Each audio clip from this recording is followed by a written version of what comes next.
Hello, and welcome to another episode of the Music and Vibes Podcast. I am your host, Keana W. Mitchell. Guys, I'm so happy to see you guys this week and to spend some time with you. Now, I want to tell you guys, if you hear something a little different, as in maybe the podcast is clearer or maybe the audio is better, it is because I've changed my microphone. Yes. For the past few weeks, I have been using a different microphone just because it had a filter. I have two. I have my newer one, which has the filter. I can't remember the name of it. I've been using that one over the one I've been using for the past few years, which is my Blue Snowball. Now, the Blue Snowball, I love how it sounds. It's clear, it's crisp. I just don't have a filter for it. And I looked to try to see where I could find one. I found one. I'm going to order it, but I don't have it right now. So that has been the reason why I haven't been using it to record, because I wanted to have my filter with it. However, the other microphone that I have does have a filter. But in listening and editing and going through the quality, I kind of noticed that there was a difference in the sound. Like the sound with the Blue Snowball sounds so much better, more clear, and it's like you hear less background noise. With the other one, you pick up more noise, it's not as clear, and I don't know, maybe my ears are sensitive, but I thought that like there has been like a buzzing in the background. Not exactly sure, but I think so. So I just changed the microphone. So if you hear anything, that's probably what it is. That is probably what it is. So I'm glad we got that figured out, because I would hate to have my sound quality not be good for you guys, because I certainly enjoy spending time with you every week, and I don't want that to be a reason why you don't want to spend time with me. So we fixed it. It's good. All is well. So this week, as always, has been busy. So I'm just not even going to go into detail about all the things that I have been doing, because you know that I'm busy. You know right now everyone's still quarantined at the house. We're doing distance learning from school, so I'm doing that, working on my business, doing this, working on music, doing a lot of things. So I'm busy even though I'm home. And it's funny because, you get up and you're just like, oh, let me go to work. And then you realize I am at work. My work is my house. One thing I found out about being an entrepreneur is that you're always working. Like, you don't have any days off, which is great because I absolutely love it. I love working for myself, but it's like there's no days off. And so you can't call into the office and be like, hey, I just can't come in today, because you're calling into yourself. And you could be there today. So it's just a lot.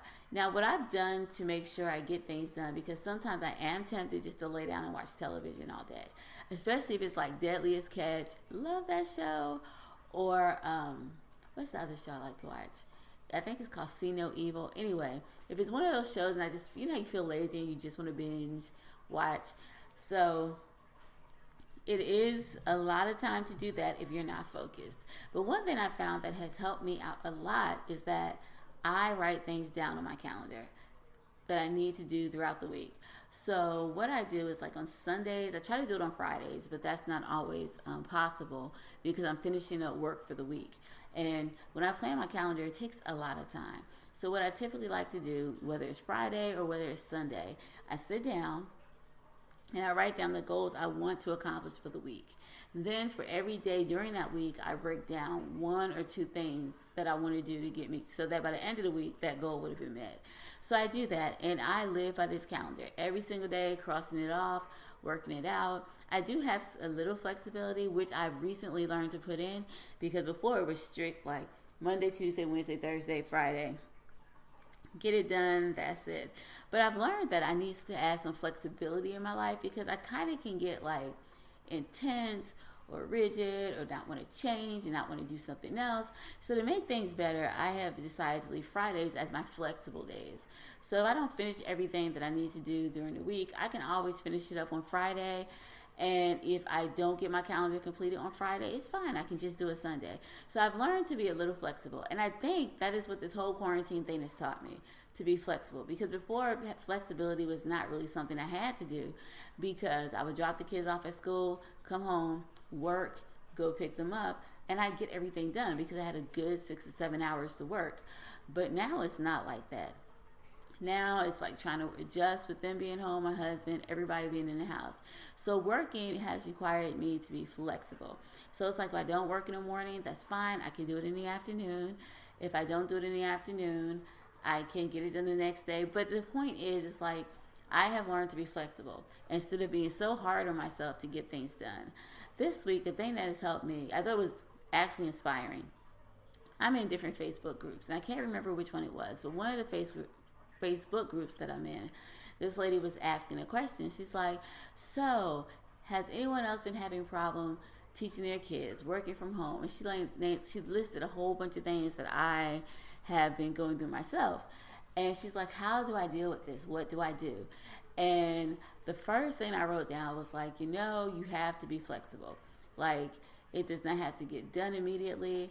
And someone else said something that I really like. She's like, do the easiest assignments, let them do what they need to do to pass. Don't be so hard on them. Don't be so strict with it. Just get the work done. Let them relax.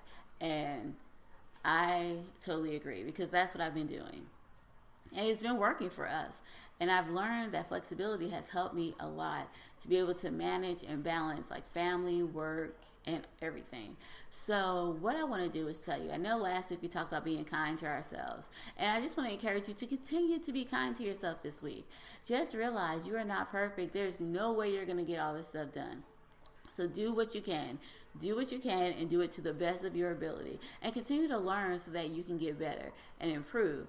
But do not be hard on yourself. Do not feel guilt that you didn't get something done, or if you get annoyed and snap at your kids or whatever, it's not the end of the world. Just make sure you do, you're not stressed so that you spend more time with them. You're less snappy. I mean, I just think that it's important for us to realize that during this time, you're going to be a little irritable because you're stuck in the house most of the time.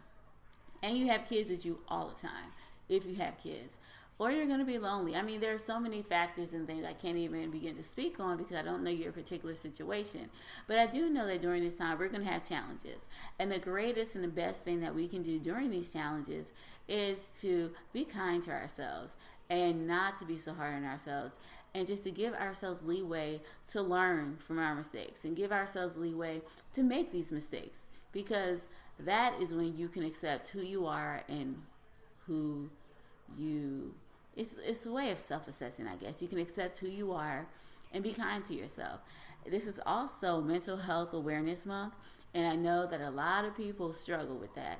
So what I want to tell you is take care of yourself mentally, take care of yourself emotionally, be kind to yourself, give yourself that room, that flexibility not to be perfect, and then just go from there. Because I think that is the best thing for all of us to do at this time, is to give ourselves that opportunity not to be perfect and just accept it and encourage ourselves, so that we're just like, oh, well, I didn't get it done today, but that's cool, I can get it done tomorrow. Don't be hard on yourself. Like, really don't. Do not be like, oh, you should have. No, it didn't get done. It's fine. You can do it later. So be kind to yourself is what I want to say this week. So if you guys want to connect with me this week and just tell me how you are taking steps to be kind to yourself this week, yes, being kind to yourself this week, then just go over to our Facebook group page, and our Facebook page is at the Music and Vibes Podcast. And then just tell me, you can message me or leave in the comments how you're being kind to yourself. And I'm probably just going to go over there and ask the question, how are you being kind to yourself today? Okay, so then you can just answer that question. So this week, remember to be kind to yourself, and then tell me what you plan to do this week to be kind to yourself. All right, can't wait to hear from you.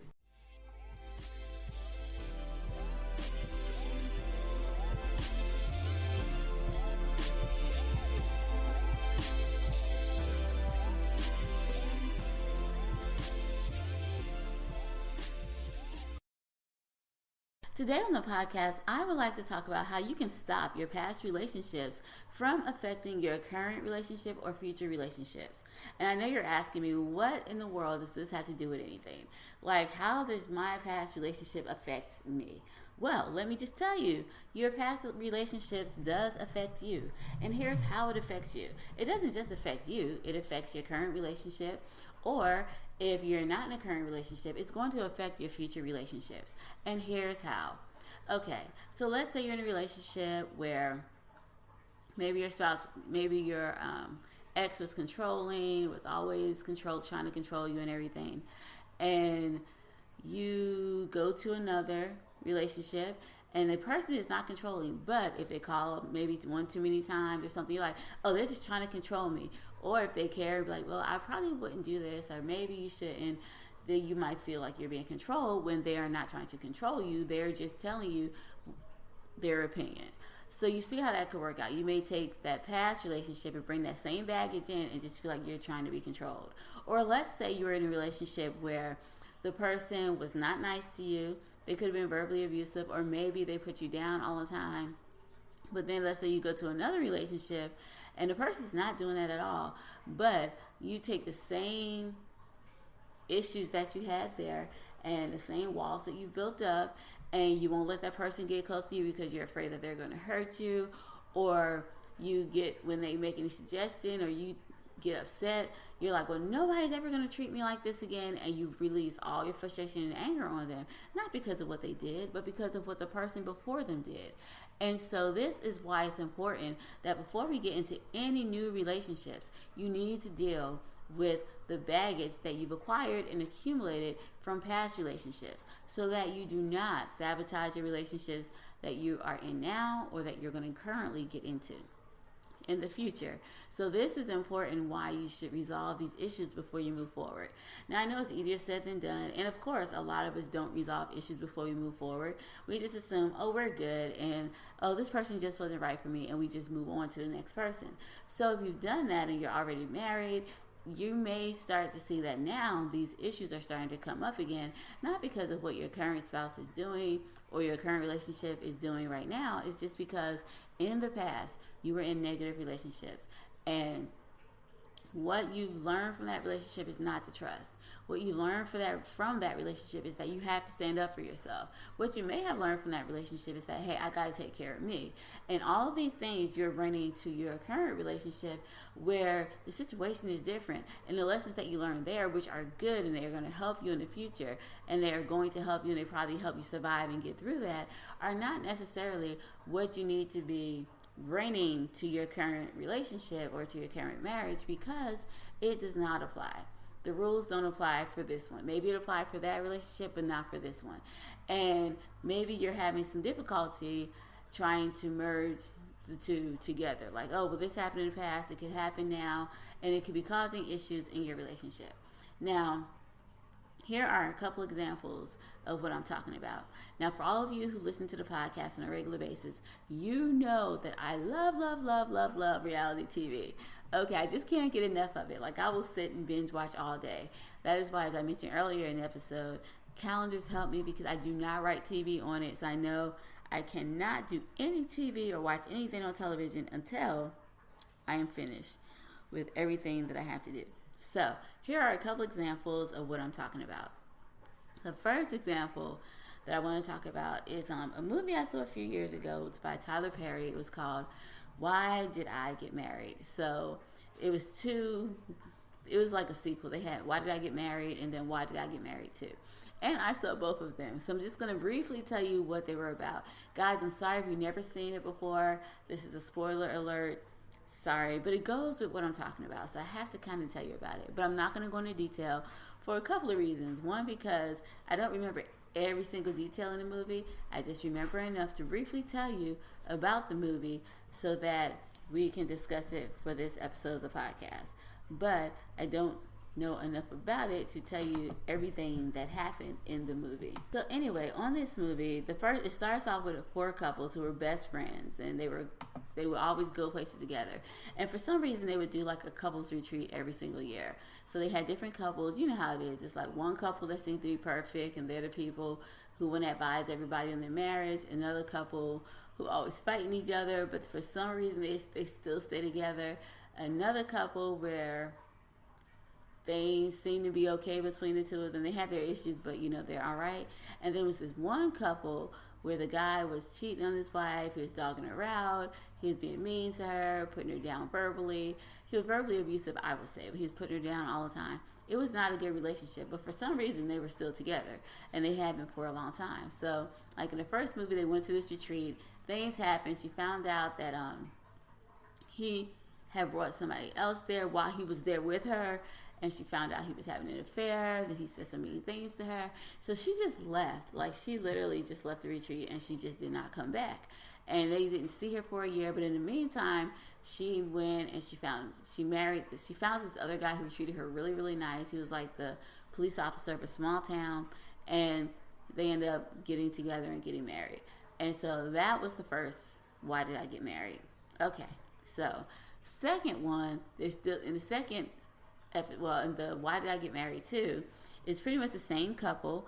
Only there's a new couple now, because remember the lady who left her husband, who was verbally abusive and who was cheating on her, she left him. So now there's a new couple, her and the police officer from the small town. But in this one, they've moved, they've had a baby, and things are different. So they're right in that second movie, they were experiencing some difficulties because he left his job and now he was trying to find another job, and he was having a hard time. And of course, when you're having a hard time when it comes to finances and money, you are going to be tense, and you're not always going to get along the way you should. So he would not put her down. He wasn't verbally abusive. Instead, though, when he would get frustrated, she would take it as, oh, well, he's treating me like my ex used to treat me. And so she would say stuff like, no man's ever going to treat me like this again, and you're not going to talk to me this way. And he really wasn't talking to her in a disrespectful or demeaning way at all. So then in the movie, he said something I thought was quite profound, because he said something like, this is a problem when you date a woman who was in a bad relationship, because they never let you live down their ex's mistakes, or something to that effect. So it's not a quote for quote, but he said something to that effect. And then she saw her mistake, and then they went to counseling, I think. Anyway, they worked on it because the movie, and things turned out great. All right, so that's the first example of how you bring past experiences and negative experiences from past relationships into your marriage. Now, the second example I have is one that I saw, a couple of weeks ago. Now, on TLC, they have this show called 90 Day Fiancé. And they have several versions of it. Right now, they even have a 90 Day Fiancé quarantine. Yes, I know. It's like, how did they do this so fast? Like, within 2 months, they had a quarantine version and people are taping themselves. Okay, anyway, I digress. But in 90 Day Fiancé, there is a lady named Darcy. And the first time she was on, I think before the 90 days, because they had before the 90 days, the other way, where they're living in a different country to be with their love in another country, or just 90 Day Fiancé, where they come over here, they get their fiancé over here, and they have 90 days to marry them because of the K-1 visa. Long story. So in the first one, when Darcy was first on the show, she was dating this guy named Jesse.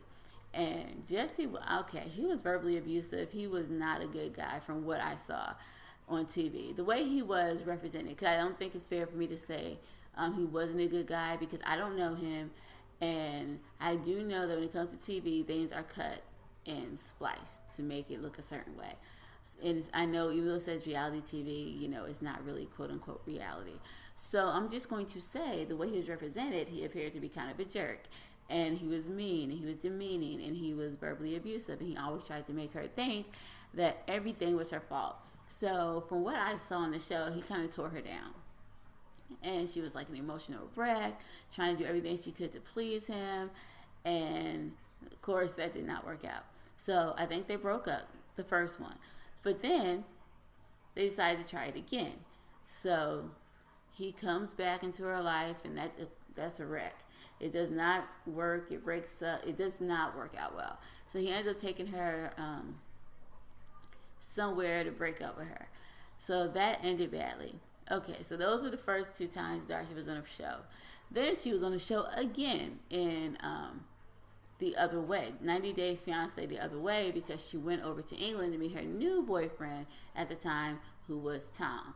And so she met him, and at first he started off nice, and I thought that was going to be a decent relationship. But then, as it progressed, she was crying a lot, because she's like, well, you didn't say you love me, and that's what Jesse used to do, and everything that she was talking about, well, this is what Jesse used to do, this is what he used to do. And it just became like the prominent conversation of everything she talked about, what Jesse used to do, what he used to do, what he used to do. And you could tell Tom was getting upset, because he was just like, well, I understand that's what Jesse used to do, but I'm not Jesse, and I really want to be different. I think he did like her. I just think that the thing that drove them apart was she was very emotional because she did not give herself enough time to heal after that relationship, and she just went right into another one. Like literally, no time to heal, just right into another one. So she was a mess by the time she finished with Jesse because he tore her down so much, and so of course she was an emotional wreck. And so anything Tom did or said, she was like ready to cry, fall apart. She don't know what's wrong with her, and so I just think she kind of sabotaged her own relationship with that one just because she was so emotionally needy, because she never gave herself time to heal. And that was a problem in the relationship. And even throughout the course of the program, that's what he said. Now, she was on 90 Day Fiancé again, and this time Tom did break up with her. I didn't think that ended well, but I just think that the relationship with Jesse was never resolved, which she brought into her relationship with Tom, which caused that to dissolve as well. Now, I don't know what could have happened, what might have happened. It may not have still worked out, but even if it did not work out, she would have been in a better place had she taken the time to get the help that she needed, because she would have been in a better place. She probably would not have been so emotional because she would have had time to heal, had time to talk, build herself back up before she jumped back out there. And from what I've been reading, she's with somebody else now. So I do wish her the best of luck if she's listening. But, you know, the whole thing still remains that she has self-esteem issues and things that she never worked out from past relationships. And because of this, she took it to her relationship with someone else, which sabotaged her. And that's like the last thing you want to do. Now, these two examples of what you are what you shouldn't do in your marriage or current relationship, because these two people took their past experiences and negative experiences, to say the least, and brought them into marriages or relationships where they didn't really need to do that, because these were good guys and they were trying to do the right thing. So these are two examples of what you should not do in your marriage or current relationship. Okay, so all of us have been in relationships where I'm sure we've had bad experiences, negative experiences. So here is an example of what you should do if you've had a negative experience and you have moved on and you're currently married or in a better situation, or if you are thinking about moving on in the future. So this is a story about a lady who was divorced, and I got this story out of a book called The Art of Falling in Love, and it's a great book. It's by Joe Beam. If you want to read it, I recommend that you do. It's amazing and it's awesome. But it starts off with the first chapter, and it talks about how there was a lady. Her husband left her for like a 20-year-old, and she was in her 30s. She was a single mom, 2 small kids, and she was like upset. She was stressed. She was going through a lot of things, and she did have a lot of negative emotional baggage from that relationship that she had just gotten out of. So she was sitting in his office and she was crying. She's like, I don't want to be alone forever. I just don't know how to compete with 20-year-olds. And she was just like breaking down. And so Joe Beam, he was the counselor. He let her talk. And then after she talked, he asked her what she wanted. And she wanted one day to be married again, one day to have a stable relationship, wanted her boys to have like a good father figure in their lives. She wanted to be able to co-parent. There was a lot of good things that she wanted. So what he did, he helped her through counseling to work on herself. And by working on herself, she was able to face her relationship fears head on and not take the baggage with her into her next relationship. And eventually she did get married. And eventually all those negative experiences that she had actually worked out for her good, because she knew what not to do in this relationship. So it actually helped her out, and she was stronger for it. Her relationship was better. Her kids had a great stepfather. A lot of good things happened because she worked on herself. She gave herself time. She went to counseling, which is important.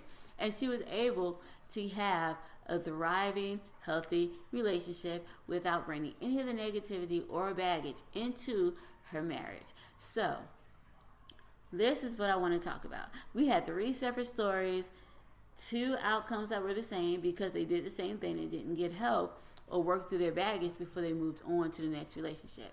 And then we had one, even though this lady did have negative experiences, she was able to work through these things and work through the baggage so that she did not bring it into her new marriage.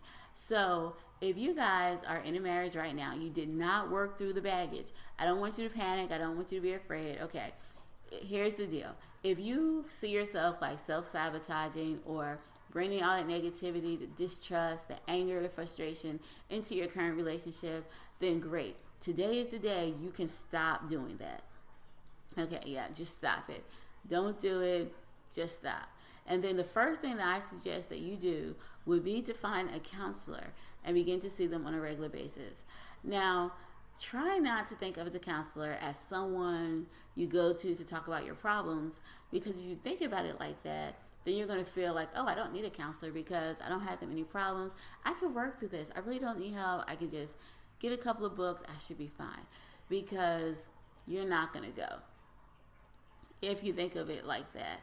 But if you think of a counselor as a coach, someone just to talk to you about some things, then you will work out better. Think about it like this.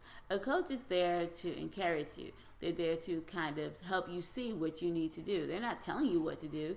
A coach will say, okay, when you go out here, let's run this play or whatever. And they'll advise you on the best play to run. And so then you have an idea of what you need to do, where you need to go, and how to play the game and how to win the game. Now, when it comes to a coach or counselor, it's almost the same thing. They are there to help you reach your goal. They're not telling you what to do, but they're giving you insight on what to do. They're helping you think like, oh, okay, I need to do this. They're kind of helping you change your behavior to get the goals that you want. So that is what they're doing. They're coaching you in your marriage. They're coaching you to different life goals, to relationship goals. They are there to talk to you, to coach you. So when you think about them as someone who is there to talk to you, someone who's there to coach you, we all could use a coach in life. We all could use someone there who can help us and guide us and help us to navigate through difficult times. So that is what a counselor is. They're there to help you navigate through difficult times. And the reason I would suggest that you talk to a counselor if you see yourself bringing negativity from a past relationship into your current relationship or marriage, or baggage from past experiences into your current relationship or marriage, I would advise you to talk to a counselor, because a lot of times we don't see what we're doing. We think we're good. Here's an example. I remember, actually it was like last week. I asked the kids to do something. They didn't do it. I asked them again. They didn't do it. So then I raised my voice. I was like, guys, I need you to do this now. So they're like, why are you screaming? I'm just like, I'm not screaming because this is not screaming. So in my mind, it wasn't screaming. But who's to say that from what they heard, it was not screaming? So I didn't recognize that I may have been screaming at my kids, but they did, because they actually witnessed and they observed the behavior. So I think that sometimes with us, we don't recognize or observe our own behaviors, because to us, it's normal. This is what we do. This is what we've been doing. We don't see a problem, but other people around us see the problem, because they're like, no, this is not good. So when you go to a counselor and you talk about what you're dealing with, and they can help you identify some things that you may not even see. They can bring to your attention behaviors that are not going to help your marriage, but that are tearing your marriage down. So that is why I suggest that you try this with a counselor, because you would not go to the Super Bowl without a coach. You would not go to the NBA Finals without a coach. You would not even go to the hockey playoffs without a coach. I mean, even softball teams, kid softball teams have coaches. So these sports have coaches and things to help them reach a high level. If you want to be at the high level in your marriage, then you definitely need to have a coach to help you navigate through difficult times, help you go through the playbook, just have a coach to help you with these things.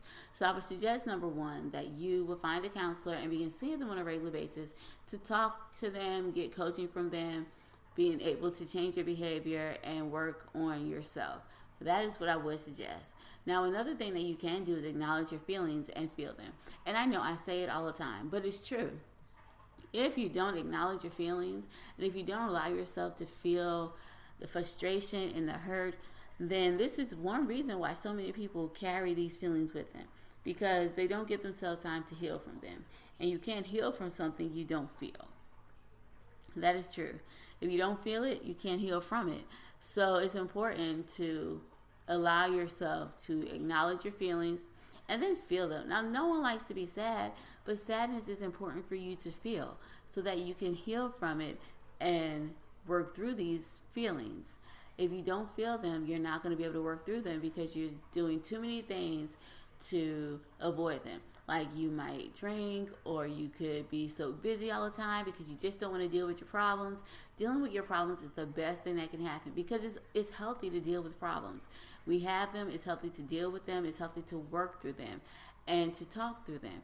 So when you acknowledge your feelings, you are actually helping yourself to heal. So acknowledge your feelings and feel them, because then you'll recognize, oh, well, my ex used to do this and I'm taking it on my husband because I feel this reminds me of what my ex used to do. So once you make that correlation, then you know that you can change your behavior, because you can work on changing your behavior because you know your husband is not like your ex. So that's why it's important to acknowledge your feelings and to feel them and work through these issues.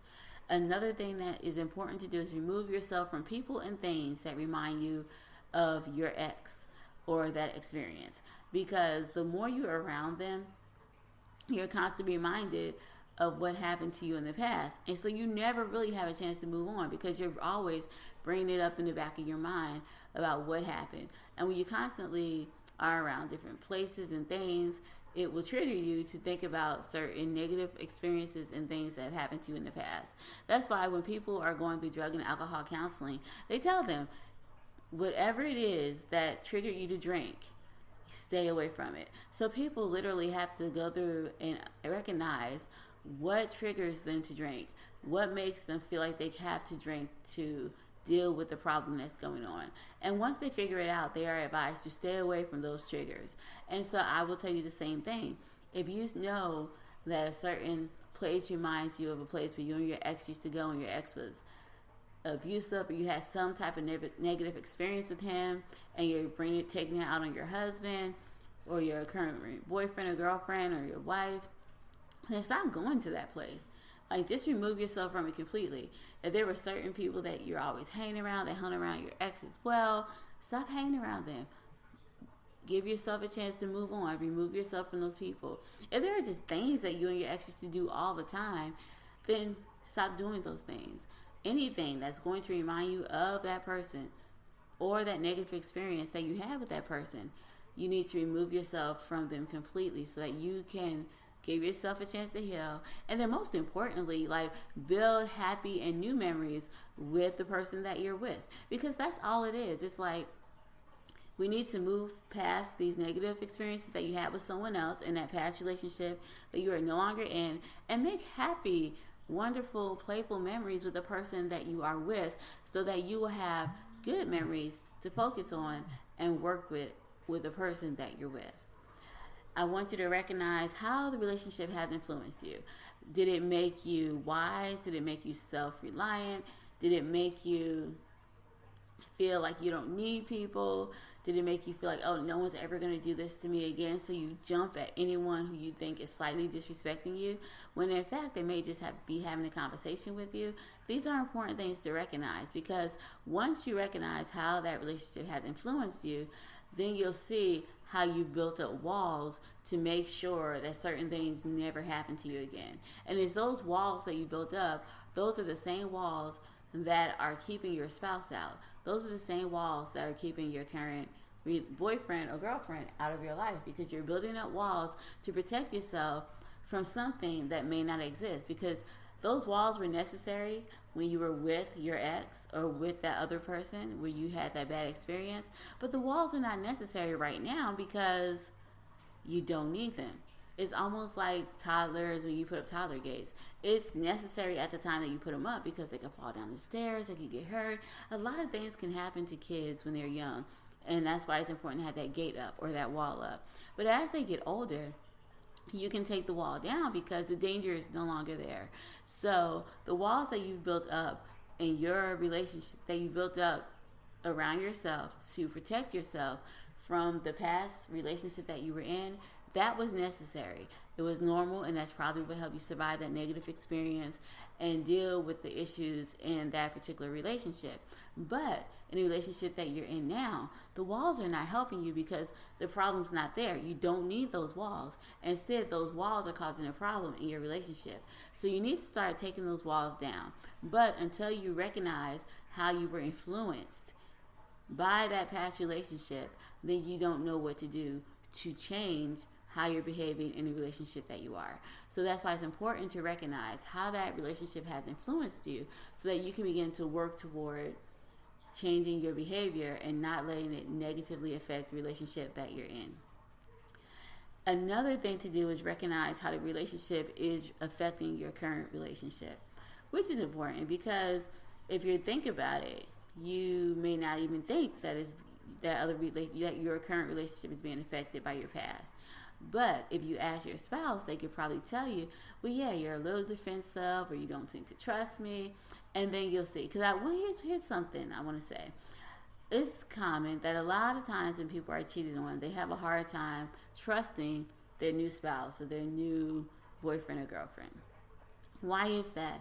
Because they've been hurt and they've been cheated on and their trust has been violated. So they have a hard time trusting people in general. It's not because maybe you gave them signs or anything. No, you may not have done a thing to deserve their distrust. But because someone in the past broke their heart, then it's hard for them to trust you.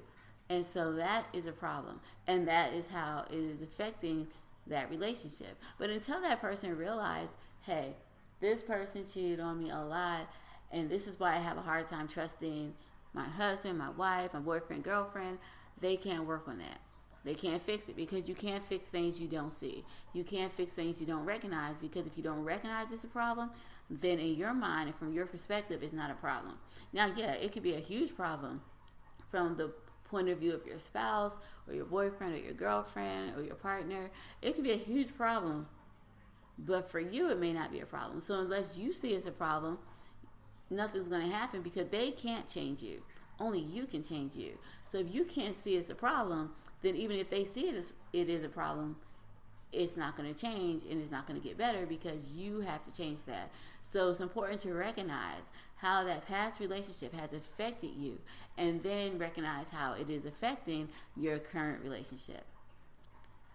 Another thing that is important for you to do, and of course I would suggest it, is to forgive the person and move on. Forgiveness can do a lot of things. I know you're like, what? Forgive? How in the world? Yes, forgiveness. And here's why forgiveness can help. When we don't forgive people, we build up walls. We become bitter. We become distrustful. We look at life in a jaded way. We don't see the beauty all the time because we are so upset. And we're focusing constantly on what has happened. It's almost like ripping a Band-Aid off of a wound like over and over and over and over again. And all you're doing is hurting yourself. The person who hurt you is not being hurt by this because they don't feel the pain you're going through. They've moved on. Believe me, they've moved on. They may not have any regrets. They may not be sorry. But the great thing about forgiveness is that the other person doesn't have to recognize they're wrong to be forgiven. If you were wronged by someone, then you forgiving them is actually working out better for you. So I tell people a lot, don't forgive. Forgiveness is for you. It's not for them. Like, you can forgive anybody. People, and the great thing is you don't even have to tell them you forgave them. You can just forgive them and move on. Forgiveness is for you because when you forgive, it takes a weight off your shoulder. You're no longer angry. You're no longer so frustrated because you forgave them and you let it go. And once you do that, your relationship that you're currently in will definitely see the results of that. If you want to move on to another relationship, you can only imagine what you're doing. It's amazing. If you just forgive that person, you will never understand or even know how you are actually making your relationship better or setting yourself up for a better, more thriving, healthy relationship in the future just by forgiving a person and letting things go. So forgiveness is key. Okay, let me just repeat. Forgiveness is key to not letting negative past relationships affect your marriage because you are going to forgive and move on. And forgiveness is for you. It's not for them. They didn't get over on you. No, they didn't win anything. No, they still did what they did, and they will get consequences later on. I'm a strong believer that what you do to others will come back. So there's no need for you to try to get mad at them or hold a grudge. No, move on, because whatever they did, it'll come back to them. And you don't even have to be a part of that, know about it. But I am a strong believer that what you do to others will come back. So forgive them and move on. Don't even worry about it. Just forgive. Now, I notice that a lot of people often continue to talk to exes after they break up, which is not always a good idea, and I'll talk about that in another episode. But it's important to just stop talking about them. Like anything that has to do about them, just stop talking about them. Because the more you talk about something, the more you're bringing things up, the more you're opening on wounds, and you are actually not doing yourself any justice by continuing to talk about a relationship that has already ended when you are currently with someone else. So it's important to just stop talking about them. Let it go. Act like they don't act like they don't exist, because they do, but stop talking about them, because you're just making it worse for you. And you're tearing down the relationship that you're currently in by talking about them to your current spouse and comparing them to your previous relationship. That is a no-no. So if you find yourself saying, oh, you're just like, okay, just for the sake of the conversation, I'm going to say, if you find yourself saying to your wife, oh, you're just like Jane, she used to do that too, and she was the worst person I was ever dated, then yeah, you're destroying your marriage. If you find yourself saying to your husband, you're just like John, he used to do this, that, and the other, then yeah, you're tearing it down. Because let's be real, they're not like your ex. I'm sure maybe you may think you see some things in them, but I don't think it's fair. And it's not fair to compare your spouse to your ex.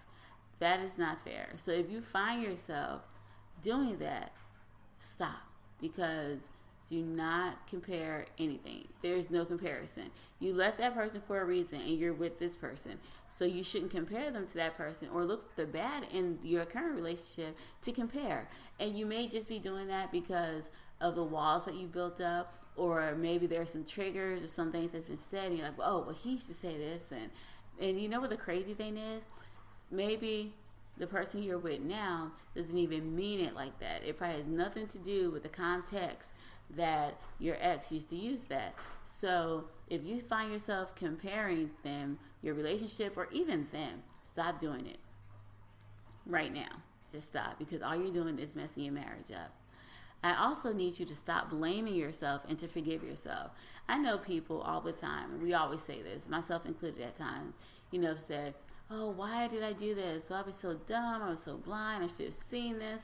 You know what? Why should you have seen it? I mean, you don't know the future. You don't know what someone's thinking. People sometimes can act like their motives are good, but their motives are bad. So unless you're God, there's no way to know people's heart. There's no way to know what people are thinking. And therefore, there's no way for you to understand or even see certain things coming. So stop expecting yourself to be all seeing, all knowing, all powerful. That's only God, not you. Stop blaming yourself. It's not your fault. Whatever happened, it happened because of choices that they made and not necessarily choices that you made. And forgive yourself if you have any guilt, or if you're holding any guilt or regret, and move on, because all you're doing is tearing yourself down, and that's not necessary. As I like to say, be kind to yourself and forgive. Give yourself some leeway, cut yourself some slack. No way you could have seen it coming. Forgive yourself. Stop blaming yourself. It's not your fault. And another thing that I want to tell you to do, which is really, really important, is to focus on your spouse or your current relationship. Yeah, it's simple. Because if you're focusing on making your spouse happy, or if you're focusing on making your current relationship better and healthy and thriving, you don't have time to even think about the ex. You don't have time to think about things that have happened there, because you're focusing on creating good memories. You're focusing on making your spouse happy. I noticed that when I am focusing on other people, I feel better.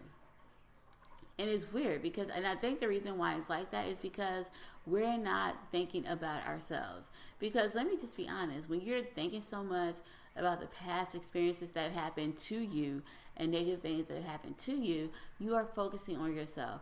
And when you are so focused on yourself, and it is hard to focus on someone else. But when you take the focus off of you and focus on your spouse or on your current relationship, then things are going to get better and you're going to feel much better, and it's going to be easier to let it go because you're not even thinking about them. You're not focusing about them.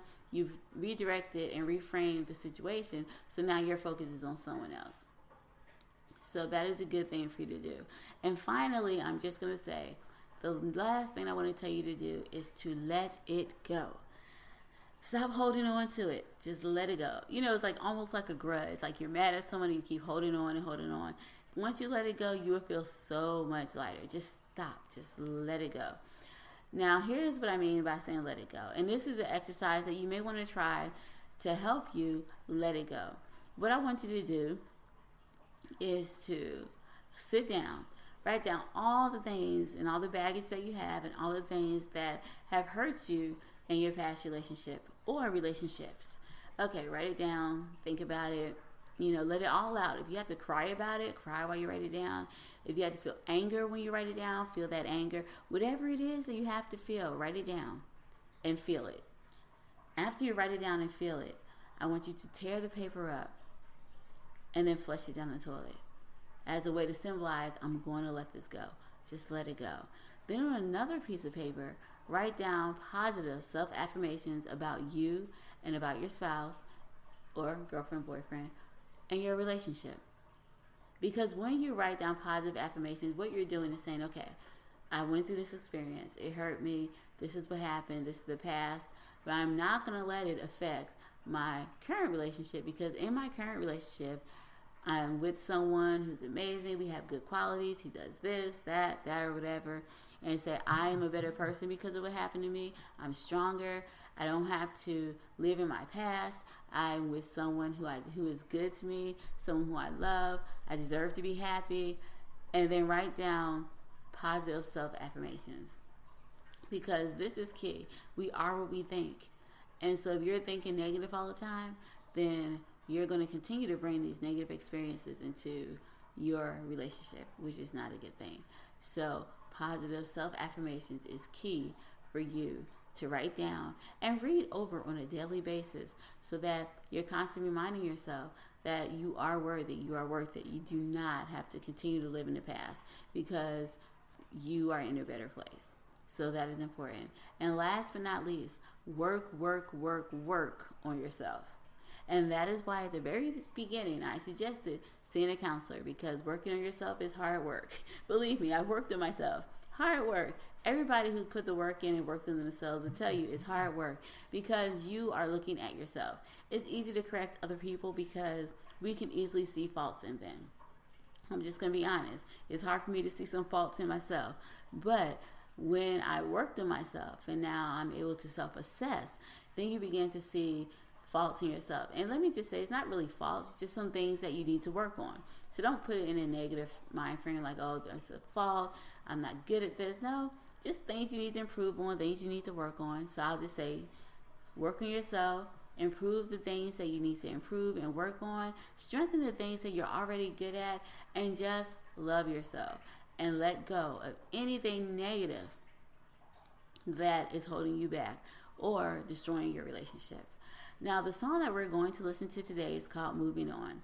And it's about a woman who's moving on from a bad relationship. But in the process, she's realizing, like in hindsight, things that were happening, and that she's strong and she's going to be okay. So here's the song, Moving On. It wasn't supposed to end this way. Our love was so strong, I thought it would stay. But people and things got in the way. Now I have no words to say. What started out so beautiful was easily erased. You said that we should separate because you need your space. I'm moving on. I'm moving on.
Before I end the podcast, I would like to thank Unique Music for all of their support and for their sponsorship for the Music and Vibes podcast. Unique Music is a publishing company that represents all of the music heard here on the Music and Vibes podcast. And I would just like to thank them for their support because they have been sponsoring us for the past year and a half. They're awesome sponsors, and I just want to say thank you so much to Unique Music. Can't wait to see what we're going to be doing in the future. Guys, as always, thank you so very much for listening to the podcast, for hanging out with me every weekend or every week. It would be cool if we could hang out every weekend, but every Wednesday we'll have to do for now. So thank you for listening. I do appreciate you guys, and I love you. You'll never ever know how much I appreciate and love you guys. So thank you so much for listening to the podcast. Now, I do want to encourage you to continue to share the podcast. You guys have been doing an amazing job at sharing these episodes, and I am thankful to you for doing that. So continue to share the episodes of the podcast. And this week, see if you can share this episode of the podcast with 2 friends instead of 1. I would love if you could just do that favor for me. I also want to tell you guys, we have a lot of things coming up. That's why I've been working so hard these past few weeks. So please subscribe to the podcast. Now, I'm going to put the link in the show notes, and you can just click on it, and we can just go from there. Now, I do wish I had one link that will take you straight to the subscribe page, but I kind of do. It's just 2 steps. So all I need you to do is click on the link. It'll take you to a page where it has the podcast page. Then in the corner, it'll say listen to on iTunes or Apple Music. Click that, and as soon as you click that, it'll take you to the page, another page with the Music and Vibes podcast. Click subscribe, and it's right there on the right underneath the name of the show and the little logo. Just subscribe, and you would have subscribed to the podcast, and then whatever we do, you don't have to worry about it. If I do like an extra episode, which I really want to do, and that's why I'm encouraging you to subscribe, because I want to start doing like fun little tidbits, like throwing them up throughout the week.